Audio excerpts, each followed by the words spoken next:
Bismillahirrahmanirrahim. Assalamualaikum warahmatullahi wabarakatuh. Nama Endang Agustini, NIM B1D0210111, kelas A1, Prodi Peternakan. Baiklah, materi yang akan kita bahas kali ini adalah mengenai paragraf. Paragraf dapat dikatakan menjadi paragraf yang baik apabila memenuhi syarat-syarat sebagai berikut. Yang pertama, ada kesatuan paragraf. Sebuah paragraf dikatakan memiliki kesatuan jika paragraf itu hanya mengandung satu gagasan utama dan kalimat-kalimat dalam paragraf mengarah pada satu pokok atau tidak menyimpang dari pokok pembicaraan. Di sini saya sajikan dua contoh. Ada contoh paragraf yang tanpa kesatuan dan contoh paragraf yang mempunyai kesatuan. Kenapa paragraf berikut dikatakan tanpa kesatuan? Pada kalimat pertama dan kalimat kedua, paragraf itu membahas tentang manfaat internet, sedangkan untuk kalimat berikutnya membahas tentang penulisan karya ilmiah. Jadi, kalimat pokoknya tidak nyambung satu sama lain sehingga paragraf itu dikatakan tidak mempunyai kesatuan. Di bawahnya ada contoh paragraf yang mempunyai kesatuan. Kenapa dibilang paragraf ini mempunyai kesatuan?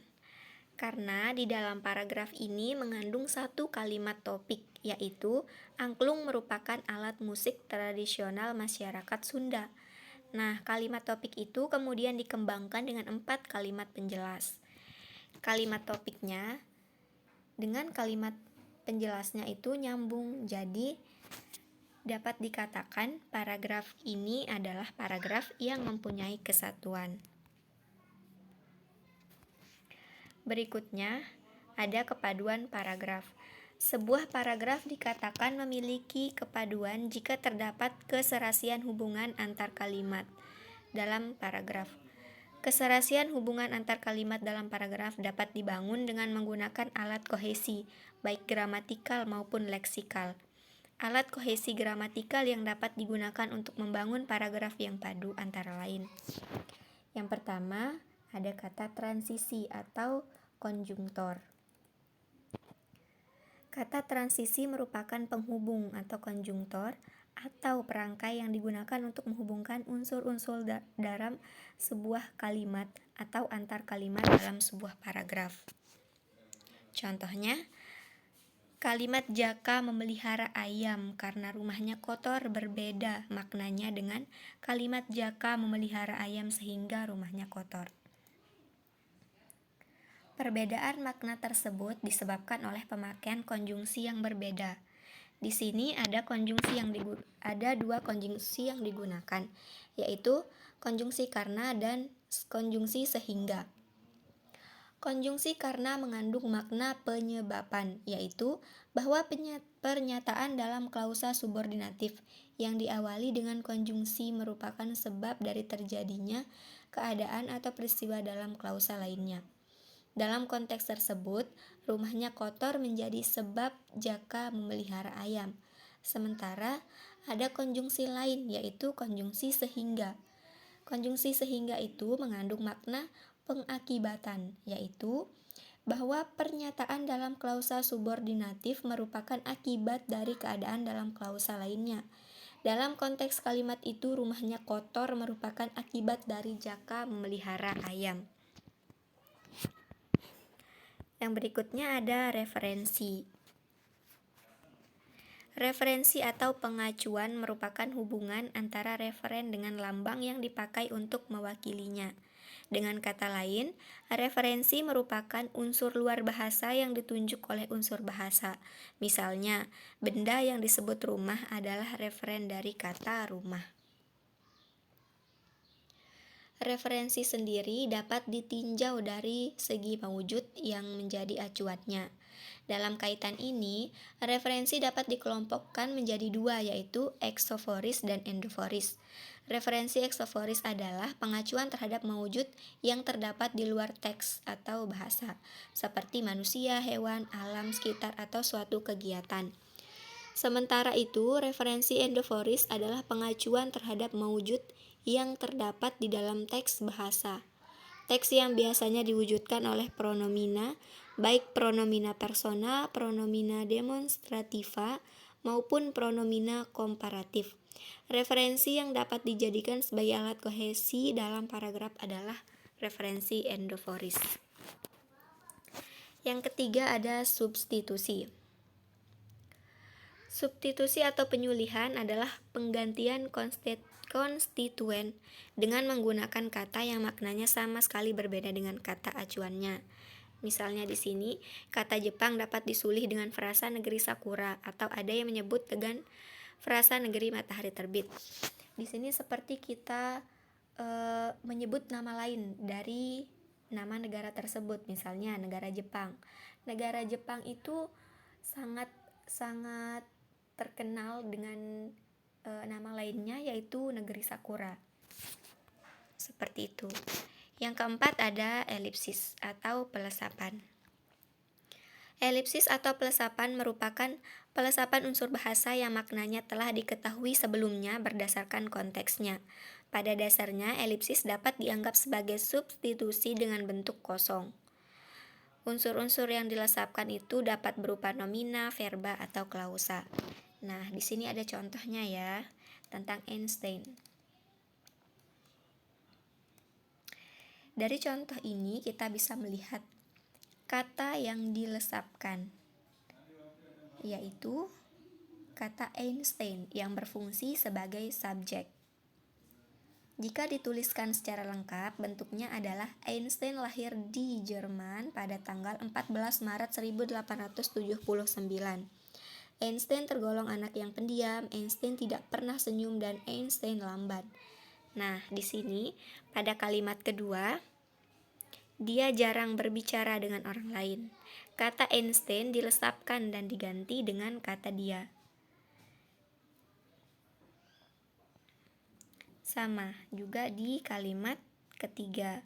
Namun kalau sudah bertanya sesuatu yang menarik perhatiannya, dia berubah.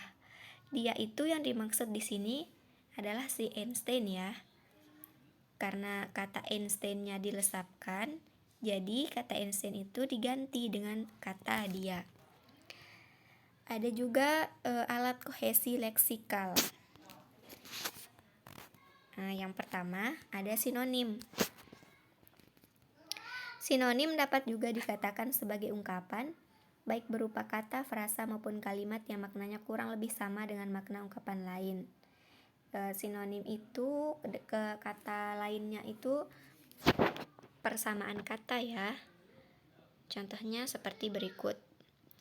Persamaan kata dari bunga ada kembang, puspa. Persamaan mati, meninggal, wafat, tewas, gugur. Persamaan dari kata jelek ada buruk. Jika suatu kata yang bersinonim tidak mempunyai makna yang persis sama, kesamaannya terletak pada kandungan informasinya. Berikutnya yang kedua ada antonim. Antonim itu biasa kita sebut sebagai lawan kata, lawan makna ya. Contohnya di sini tinggi, lawan kata tinggi adalah pendek. Ada juga yang lain, lawan kata cantik, jelek. Lawan kata hitam, putih. Seperti itu. Yang selanjutnya ada hiponim. Kehiponiman adalah hubungan yang terjadi antara kelas yang umum dan subkelasnya. Hubungan hiponimi dapat berupa superordinatif dari superordinat yang lain. Hiponimi bertingkat. Nah, ini ada contohnya. Darah kita terdiri atas 4 bagian, yaitu sel darah merah, sel darah putih, sel pembeku darah, dan plasma. Di sini yang menjadi kelas atau bisa kita sebut sebagai induk, yaitu kata darah. Nah, kata darah itu kemudian terbagi menjadi beberapa subkelas, yaitu sel darah merah, sel darah putih, sel pembeku darah, dan plasma. Bisa kita katakan sel darah merah, sel darah putih, sel pembeku darah, dan plasma itu merupakan subkelas atau anak dari si kata darah itu sendiri. Berikutnya ada kemeroniman. Kemeroniman merupakan konsep yang mengacu pada hubungan bagian seluruh, seperti hubungan antara pohon, akar, batang, dahan, dan ranting. Meronim adalah hubungan makna yang terjadi antara bagian-bagian sesuatu dan sesuatu itu sendiri secara keseluruhan. Contohnya ini kan ada kata antara pohon, akar, batang, dahan, dan ranting. Bisa kita katakan induk atau kepalanya di sini itu ada pohon. Kata yang paling umum itu bukan kata yang paling umum, tapi kata yang sebagai induknya bisa dikatakan seperti itu, yaitu pohon. Nanti kata pohon itu mempunyai cabang, mempunyai bagian-bagian tersendiri, yaitu akar, batang, dahan, dan ranting. Seperti itu. Yang berikutnya ada repetisi atau pengulangan. Pengulangan adalah penyebutan kembali suatu unit leksikal yang sama yang telah disebut sebelumnya. Contohnya, ada yang mengusulkan agar kelima orang itu dibuat patungnya hingga bisa dikenang setiap saat. Lama-kelamaan penduduk Armenia tidak hanya mengunjungi patung-patung itu, tetapi mulai menyembahnya.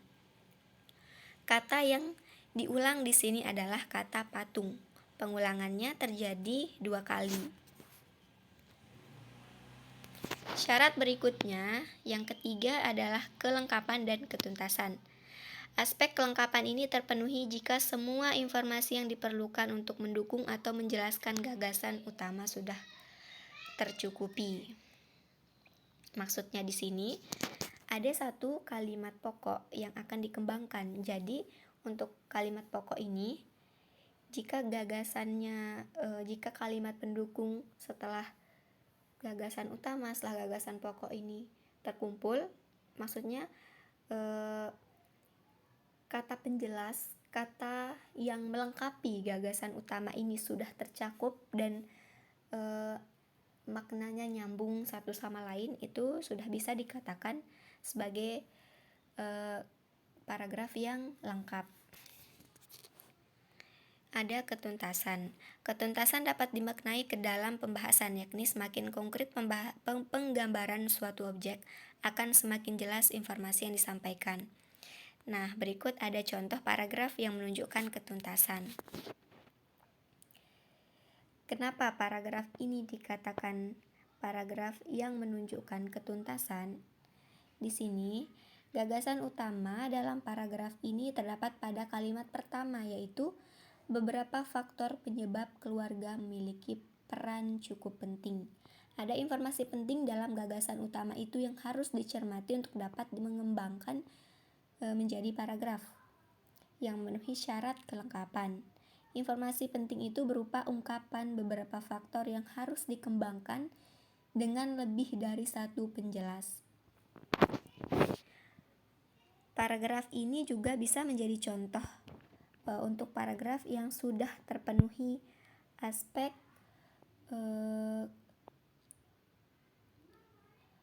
kelengkapannya ya. Karena di sini gagasan utama sudah dijelaskan dengan 3 kalimat pengembang. Dengan kalimat-kalimat penjelas itu, informasi yang dibutuhkan oleh kalimat topik sudah terpenuhi. Nah, satu contoh ini bisa masuk untuk 2 syarat, ada kelengkapan dan ketuntasan. Syarat berikutnya yaitu ada keruntutan. Sebuah paragraf dikatakan runtut jika uraian informasi disajikan secara urut. Tidak ada informasi yang melompat-lompat sehingga pembaca lebih mudah mengikuti jalan pikiran penulis. Keruntutan paragraf ditampilkan melalui hubungan formalitas di antara kalimat yang membentuk paragraf. Hubungan formalitas tersebut menunjukkan pola urutan penyajian informasi. Berikut ada contohnya ya. Nah, berikut ini contoh paragraf yang sudah memenuhi aspek keruntutan. Kenapa sudah memenuhi aspek keruntutan? Pada contoh di paragraf ini, penulis memulai pemaparannya itu dari saat lahir dilanjutkan dengan masa sekolah. Urutan yang sistematis berdasarkan kronologi tersebut akan lebih memudahkan pembaca memahami keseluruhan isi paragraf itu. Seandainya penulis ingin memaparkan informasi itu secara terbalik, itu pun harus dilakukan secara sistematis. Paragraf dari tanggal lahir sampai kronologisnya itu sudah sangat jelas disampaikan oleh penulis. Maka dari itu bisa dikatakan paragraf di atas mempunyai aspek keruntutan. Yang berikutnya, syarat berikutnya ada konsistensi. Konsistensi ini mempunyai kaitan dengan sudut pandang. Nah, jadi setiap kita mau membuat paragraf, kita harus menentukan dulu sudut pandang yang akan kita gunakan.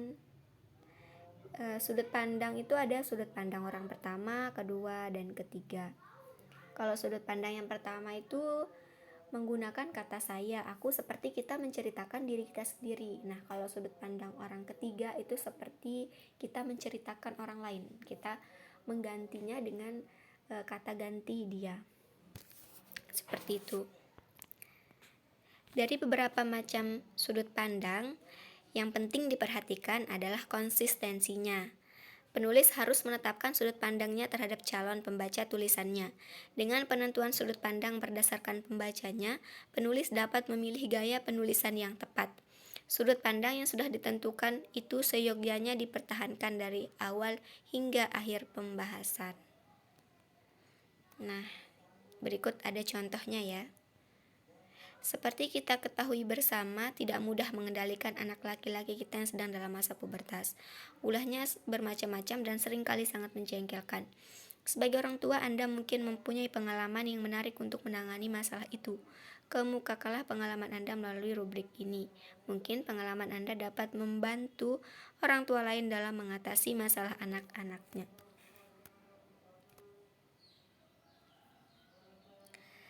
Pada contoh paragraf di atas, penulis menggunakan kata kita dan Anda secara konsisten. Pemilihan kata kita dan Anda tersebut menunjukkan bahwa penulis secara sadar seolah-olah ingin mengajak pembaca berkomunikasi langsung. Penulis menempatkan pembaca sebagai mitra dialog interaktif.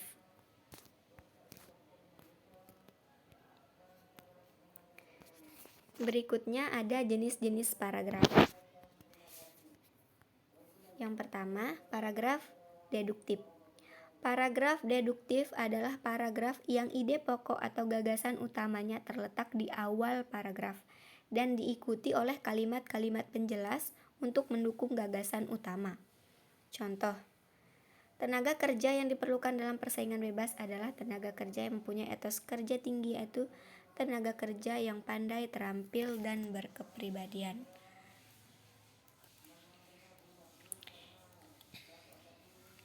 Ide pokok atau gagasan utama berupa pernyataan umum yang dikemas dalam kalimat topik.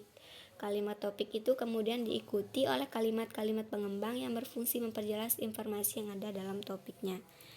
Nah, untuk paragraf deduktif itu, ide pokok atau gagasan utamanya terletak di awal paragraf.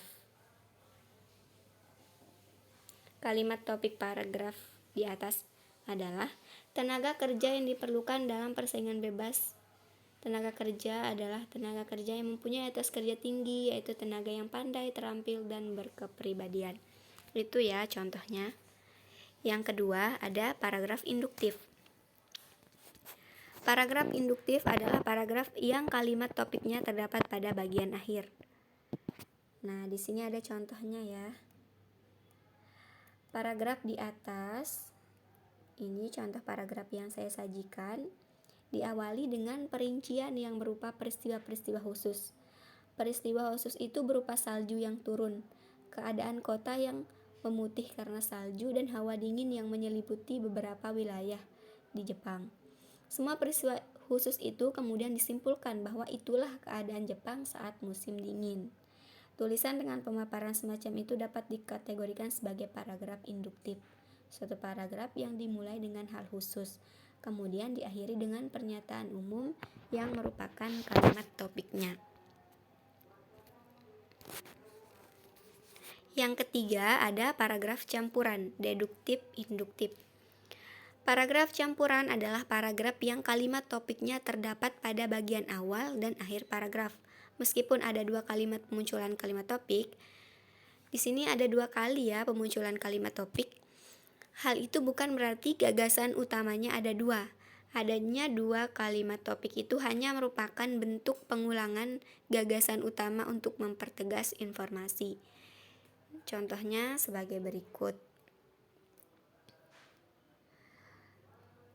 Gagasan utama paragraf yang saya sajikan, contoh paragraf berikut adalah kolesterol merupakan penyebab penyakit jantung koroner.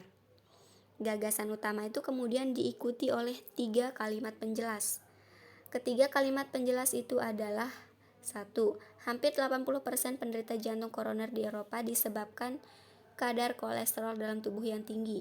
2. Di Amerika hampir 90% penderita jantung koroner disebabkan penderita makan makanan yang berkadar kolesterol tinggi. Yang ketiga, di Asia sebagian besar penderita jantung koroner disebabkan oleh pola makan yang banyak mengandung kolesterol. Ketiganya merupakan penjelas atau penegas bahwa kolesterol menjadi penyebab utama penyakit jantung koroner. Berikutnya ada paragraf ineratif. Paragraf ineratif adalah paragraf yang kalimat utamanya terletak di tengah-tengah paragraf. Contohnya ada di atas ya teman-teman. Ini Gunung Sinabung di Sumatera meletus. Di Sumatera Utara meletus. Belum reda letusan Gunung Sinabung, Gunung Kelut di Jawa Timur juga meletus. Selain gunung berapi yang meletus itu, banjir terjadi di beberapa daerah. Ibu kota Jakarta seperti tahun-tahun sebelumnya dilanda banjir.